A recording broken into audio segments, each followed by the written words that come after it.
Bueno, buenas tardes a todos y muchas gracias por haber venido, por regalarme vuestro tiempo. Gracias también a la librería Aguirre, que se ha preocupado de organizar todo esto, que me imagino que es un lío. También veo lectores de mi anterior novela y eso me produce una satisfacción infinita. He estado estos días pensando cómo se podía presentar una novela, porque soy un escritor novela, aunque sea mayor. Entonces, presentar una novela me parece la cosa más difícil del mundo, porque no puedes contar cosas de la novela porque la destripas. Es un thriller histórico en el que, si os cuento cosas sobre los personajes, os estoy estropeando que los adornéis. Si es sobre los lugares, os estoy quitando la posibilidad de desear ir a los sitios para conocerlos personalmente. Entonces, lo vamos a hacer de otra manera.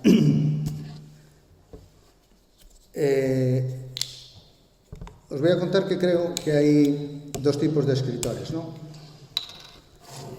Y eso lo van a entender muy bien los que han leído el otro libro y los que quieran leer este. Hay dos tipos de escritores: los buenos, que hacen un mapa de su obra, hacen un mapa en el que tienen un inicio de personajes, una trama, se van desarrollando dentro de ese mapa, a veces lo alargan más, menos, cambian cosas, pero dentro de un mapa que está preestablecido antes de empezar la novela. Esos son los buenos.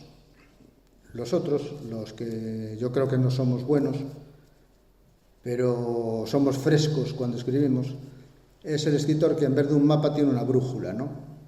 El escritor que tiene una brújula, de repente, un día en su cabeza aparece un personaje, histórico en este caso, o no histórico en otro cualquiera, y él sigue el rumbo de ese personaje. A cada hora que va pasando en su vida, pues o a la tarde o a la noche, si no duerme o cuando sea, ese personaje va haciendo cosas, conoce personas, conoce sitios, y él lo va siguiendo con la brújula.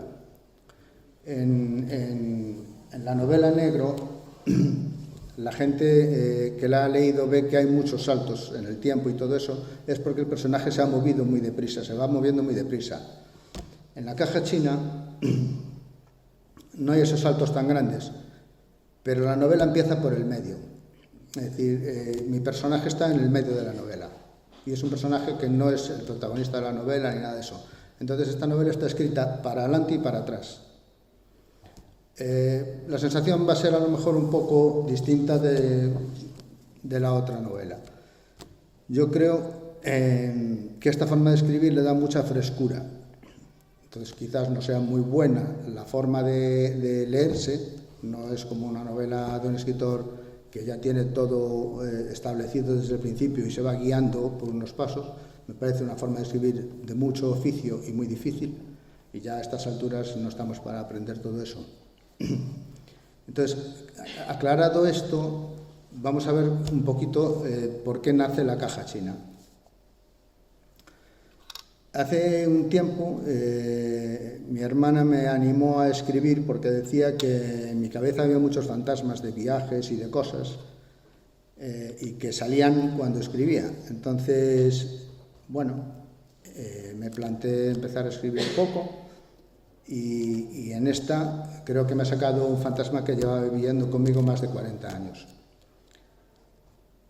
Eso mismo me lo dijo Jaureguizar, el periodista del Progreso, después de estar hablando un rato. Me dijo: me da la sensación de que tú con esta novela te has sacado un fantasma de encima.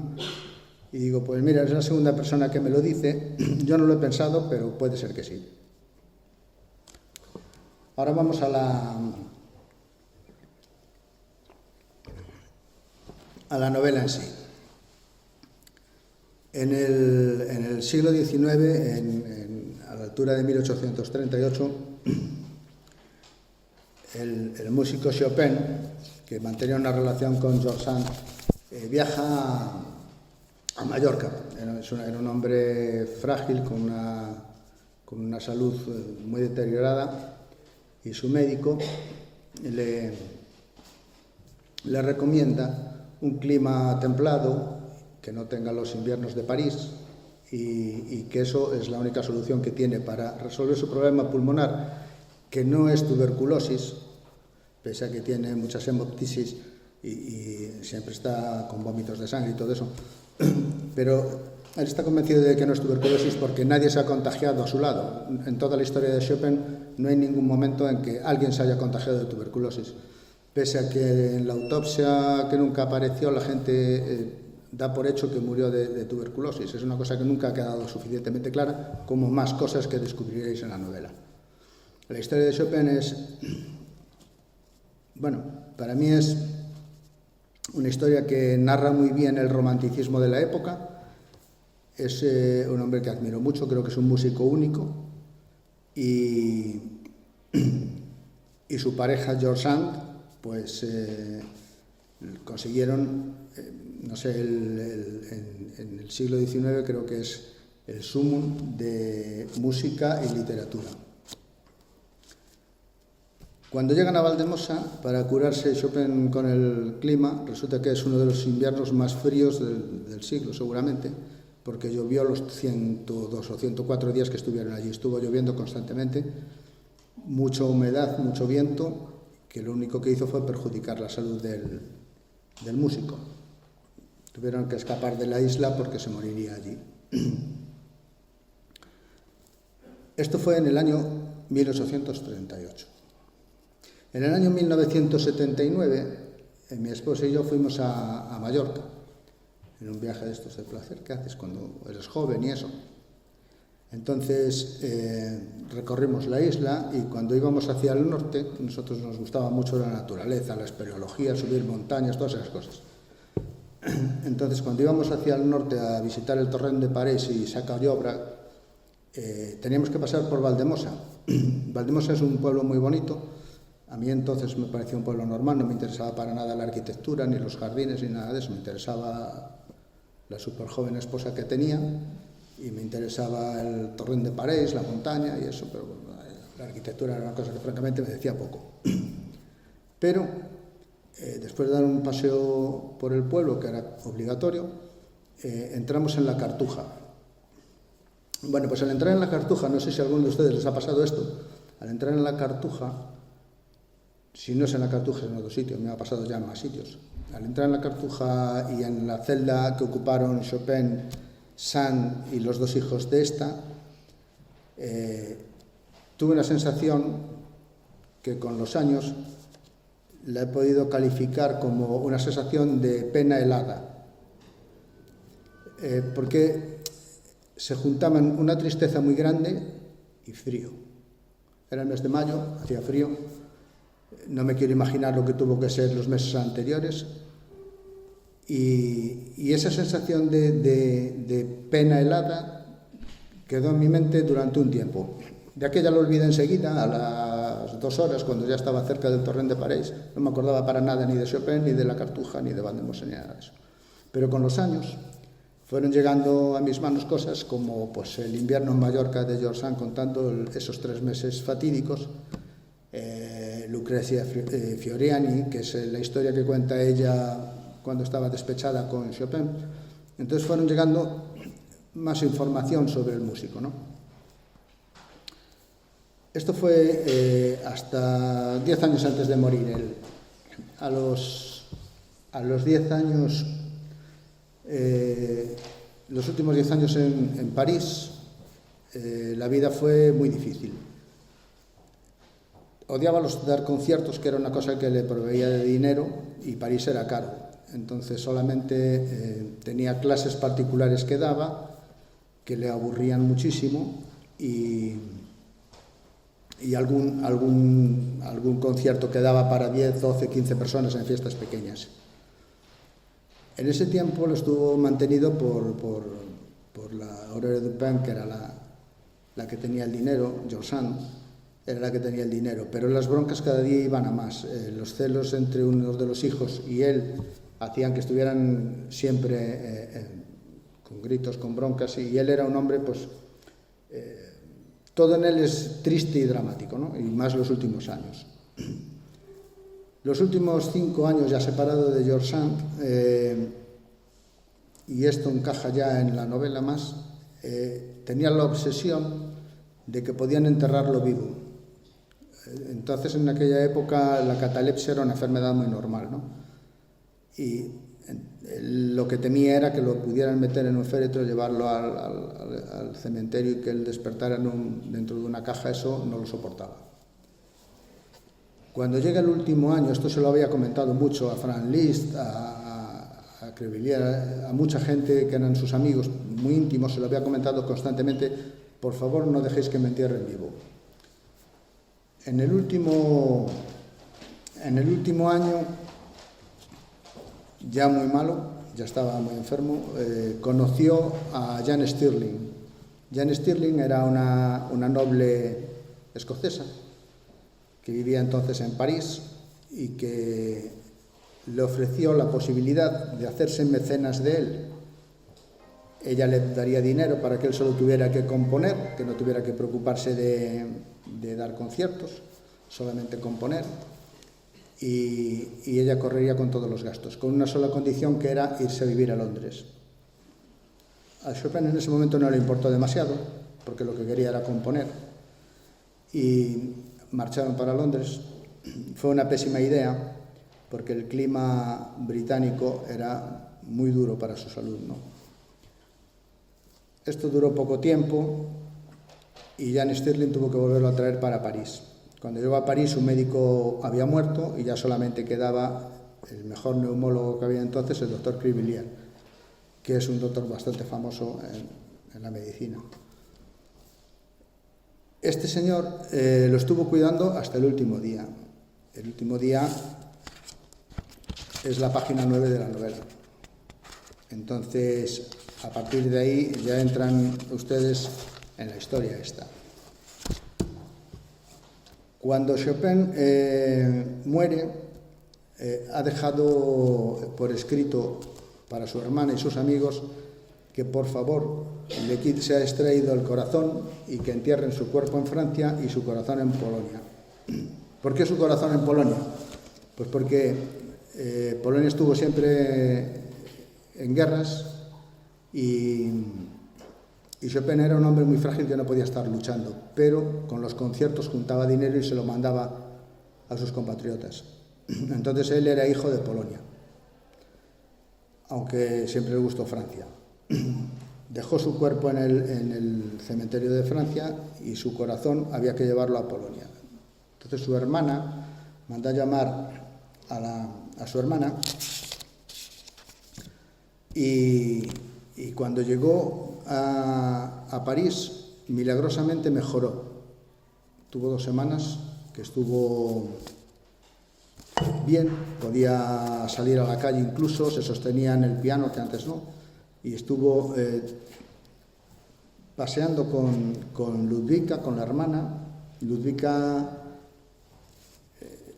en la novela les va a llamar la atención y van a buscar cosas sobre ella. Es una mujer como la hermana de Mozart, que olvidada, las mujeres olvidadas del siglo XIX y anteriores, incluso en el siglo XX también. Una mujer que era una excelente pianista y muy buena escritora, y prácticamente desconocida, no la conoce nadie. Ludwika Chopin está 2 semanas, deja a sus hijos y a su marido en Polonia y está con su hermano hasta la muerte. Y ella se encarga, con Franz Liszt y con el doctor Crevillère, de extraer el corazón de Chopin, meterlo en un frasco de cristal, llenarlo de coñac, sellarlo y llevarlo para Polonia. Bueno, llevarlo para Polonia era una cosa muy complicada en aquel momento. Polonia no existía. Estaban los controles prusianos, los rusos. Era un país con un conflicto político enorme. Entonces se le ocurre en el miriñaque, que es ese chasis que llevaban los vestidos de las mujeres en el siglo XIX, para mantener el vuelo de las faldas, colgar el frasco de los arillos de madera, llevaba el frasco colgado y así viajó hasta Polonia. Eso es lo que nos cuenta la historia. La historia nos dice que llegaron a Kalisz desde París, eso está cerca de Varsovia. Allí lo esperaban los amigos en riguroso luto y escoltaron el corazón hasta Varsovia. Ya tenían acordado que lo recibiera el arzobispo de Varsovia para quedarse con el corazón. y tratarlo como si fuera una reliquia, aunque no lo era, porque ni Chopin era muy religioso ni tampoco era un santo. Pero, claro, era un héroe nacional. Entonces, la historia nos dice que el arzobispo de Varsovia, en aquel fatídico año 49, se hizo cargo del corazón de Chopin. Bueno, es lo que se sabe. En la iglesia de la Santa Cruz en Varsovia hay un pilar con una hornacina tapada con una placa de mármol que dice, la placa, donde está tu tesoro, está tu corazón. Y tenemos que creer que allí está el corazón de Chopin. Estalla la Segunda Guerra Mundial, damos un salto en el tiempo y estalla la Segunda Guerra Mundial. Cuando Polonia está rodeada por el este por Rusia y por el oeste por Alemania, alemanes y rusos ya tenían un acuerdo, que era el Vístula como frontera, la parte este para Rusia, la parte oeste para Alemania. Pero los polacos se creían protegidos por ambos. No sabían por cuál de los dos, pero ellos se creían protegidos por ambos. Por eso la guerra fue rápida y muy destructiva. Muy destructiva porque en cuanto que las primeras ciudades empezaron a resistirse, los alemanes les pasaron el rodillo.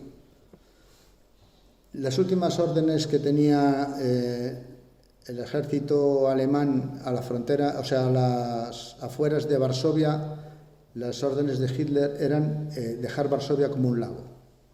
Entonces hay un comandante, el comandante Guderian. Estos personajes son reales, aunque en la novela están tratados y están con su nombre también, pero bueno, hay partes que son un poco reales y partes que están noveladas, pero son personajes que vivieron y que hicieron esto que estoy contando. Este comandante presumía de ser amante del arte y quería preservar la reliquia y que no fuera destruida, porque sabía que la iglesia iba a ser destruida. Entonces llegan a un acuerdo con la iglesia polaca y se llevan el corazón de Chopin a un campamento de la Gestapo. Y ahí está, un tiempo. En menos de 2 semanas de Varsovia no queda nada, queda como un lago. Un tiempo después, aún no ha terminado la guerra, pero las cosas no van bien para los alemanes. Lo que quieren hacer es un poco de publicidad para el resto del mundo. Entonces deciden hacer un documental para que se vea que los nazis realmente sí que amaban la cultura y que eran defensores de la música, del arte. Y entonces deciden volver a entregar a Polonia el corazón de Chopin. Quieren hacer un acto, filmarlo y después reproducirlo por todo el mundo para que ganar un poquito de prestigio. Con tan mala suerte de que ese día no hubo electricidad en Varsovia. No se pudo hacer filmar el acto, pero bueno, hay documentos gráficos de que fue así. Llegaron con un corazón, se lo dieron al arzobispo de Varsovia, él lo recogió, se guardó y cuando se reconstruyó la iglesia de la Santa Cruz, como está reconstruida hoy en día, se volvió a colocar el corazón detrás de la placa de mármol,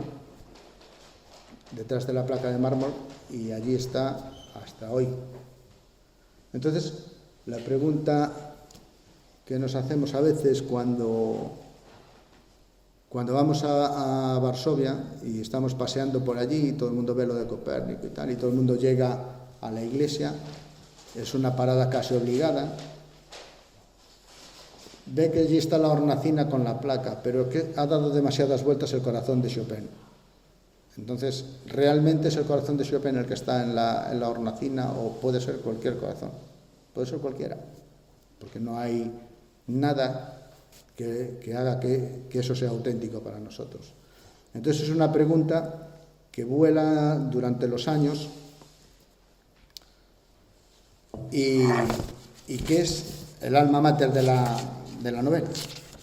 Al final les voy a leer una frase, la primera, que dice: cuando decides implicarte en una cruzada, ya no queda más remedio que seguir hasta el final. No medir los daños, seguir hasta el final.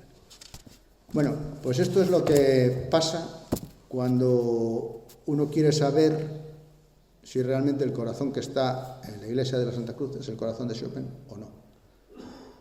No te puedes conformar con que hay un montón de documentos que dicen que sí, hay un montón de documentos que dicen que no existe la autopsia, nunca se ha encontrado la autopsia del doctor Cuvillier, no se sabe si se le sacó el corazón, si no, pero hay una historia muy bonita sobre Chopin. Para los polacos es un símbolo nacional, es como su bandera, es igual de importante que su bandera. Y ahora se han cumplido los 200 años de su nacimiento y ha habido un grupo de médicos que han conseguido ver el corazón. Por supuesto no lo han dejado la familia de Ludwika, los descendientes de la hermana, no han dejado que se tocara el fresco, solamente fotografías. Evidentemente, si tenemos 10 médicos juntos es como si tenemos 10 relojes, o sea, ninguno va a dar la misma hora y los 10 médicos tampoco se pusieron de acuerdo que si fibrosis quística, que si tuberculosis, que si, bueno, tenía muchas cosas. El caso es que murió. Esa es el alma mater de la novela. Pero ¿por qué se llama la caja china? Bueno, una caja china es un objeto que hoy ya es una cosa más moderna, pero cuando se fabricó la primera caja china fue con el primer emperador chino, todavía no existía China, que se llamaba el emperador Shi Huang. Este emperador tenía que mandar mensajes a sus tropas. Sus tropas estaban divididas en distintos terrenos que eran de autoridades feudales y muy lejos. Entonces, claro, para tener estrategia clara tenían que llegar los mensajes de alguna manera. Y sus sabios, los sabios que tenían todos los emperadores chinos, porque todos los hemos visto en todas partes, no sé si existían realmente o no, pero en todos los libros de historia aparecen los sabios de los emperadores. Sus sabios hicieron un dispositivo que era una caja de madera, parecida a esa, que tenía resortes, un juego de resortes. Dentro de esa caja se escondía una ampolla de un cristal muy fino con un ácido. Y alrededor de la ampolla de cristal se envolvía, en aquel tiempo seda, porque no había papel todavía, esto es en el año 170 a.C., más o menos. Después se hizo con papel, pero era igual, el procedimiento era el mismo. En la ampolla de cristal está el ácido, alrededor está el mensaje y alrededor 3 púas metálicas. Si tú intentas abrir la caja, solo la puedes abrir con la combinación correcta, como un cubo de Rubik. Hay una combinación única. Cualquier otra forma de intentar abrirla a lo bruto o pulsando teclas a ver si acierto era perder el mensaje con toda seguridad. Entonces, la caja tiene bastante importancia dentro de la novela, porque nos va a ayudar a llevar el verdadero misterio de ella. Y me gustaría que siguieran a Carmen y Paul, que son los dos protagonistas principales de la obra, que lo siguieran durante toda la novela, toda la historia, porque descubrirán cosas de Chopin muy bonitas, muy interesantes, cosas menos bonitas de la Segunda Guerra Mundial y bueno, y hay una historia de amor que siempre cae bien. Y yo creo que con esto no los aburro más. Yo creo que con esto, si tienen alguna pregunta o algo que les apetezca saber de la obra, pues como estamos en petit comité,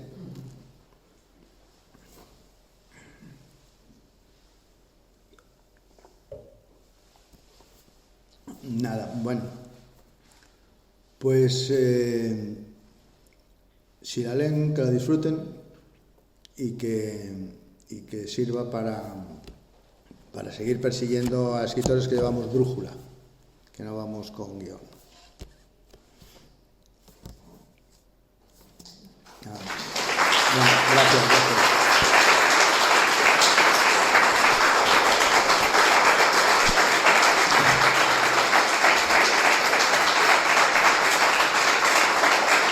Gracias.